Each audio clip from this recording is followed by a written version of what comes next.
Nous sommes à Nantes. Oui, la Stest, c'est pour toi, rien que pour toi, où on va, découvrir que cette ville est charmante. Et là-bas, on peut tranquillement, faire du jogging en toute sérénité. En tout cas, la ville de Nantes a décidé qu'il fallait mettre à l'abri ces jeunes femmes ou vieilles femmes à l'abri des agressouillages divers et variés. On va suivre l'aventure d'une joggeuse parmi d'autres. Elle s'appelle Marie-Thérèse, ou Chantal, ou Salima, je ne sais pas. Elle a 58 ans, ça je le sais.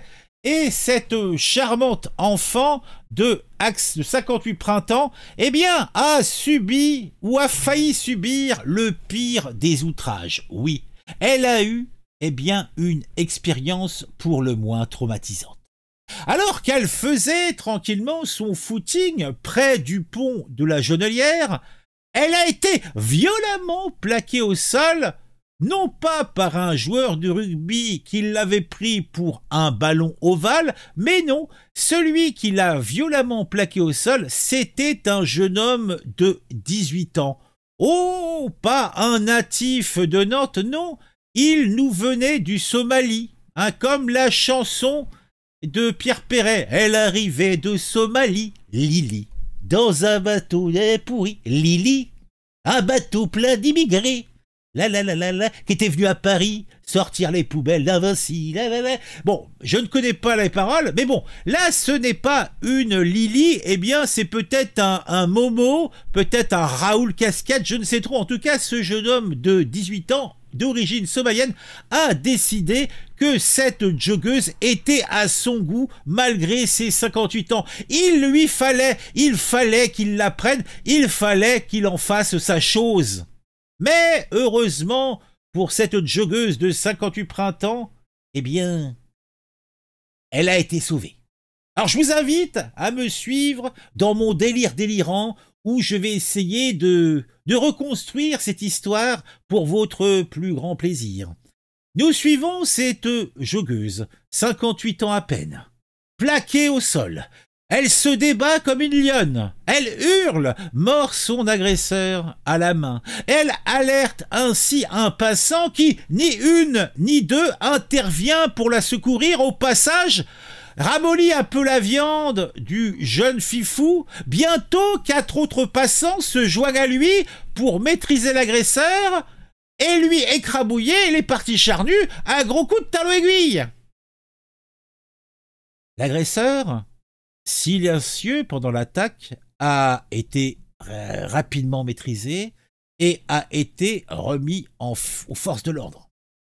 La joggeuse, elle, était choquée, mais saine et sauve. Elle a été secourue grâce à la réactivité et au courage de témoins de cette ignoble scène. Mais où sommes-nous? Mais où sommes-nous? Je vous dis tout ça dans un instant. Le club de l'actu, c'est ce seul acte. Tu regardes les vidéos, tout devient plus fou. De ton avis et comment c'est cool. Chaque like, chaque abon, t'es pas seul dans la foule. Marie-Thérèse Pipe-en-Bois est une femme de 58 ans, encore pleine de vigueur juvénile. Eh oui, elle est joggeuse, elle s'entretient et elle a été massivement attaquée et agressouillée follement près du pont de la Jonelière à Nantes, en plein jour. Il était à peu près 11 heures du matin alors qu'elle faisait son footing. Elle a été violemment plaquée au sol par un jeune homme de 18 ans d'origine somalienne, un bébé encore. La victime, malgré la violence de l'attaque, a réussi à se débattre. Elle a hurlé, elle a mordu. Elle a été secourue par un passant qui est intervenu. Bientôt, 4 autres passants se sont joints à lui pour maîtriser le vil individu. L'intervention rapide et courageuse de ceux-ci a permis d'éviter le pire. Et oui, la joggeuse choquée, mais saine et sauve, a pu, s'exprimer devant la presse enthousiaste.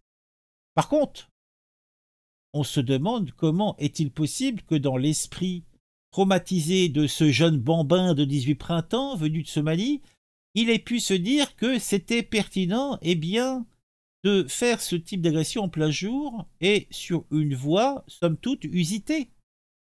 Après, on en vient à se demander qu'est-ce qu'il faut faire pour que la sécurité des joggeurs et des joggeuses dans les espaces publics soit maintenue. Est-ce que on va devoir mettre des caméras de vidéosurveillance tous les 3 mètres sur les bords de l'Erdre? Je ne sais pas. En tout cas, je vous invite à me dire en commentaire ce que vous pensez de tout ça. Est-ce que vous louez la réactivité des citoyens qui ont ainsi évité une fin innommable? Ou alors, vous allez montrer du doigt cette douairière qui devrait être en train de travailler à 11 h du matin? Je ne sais pas.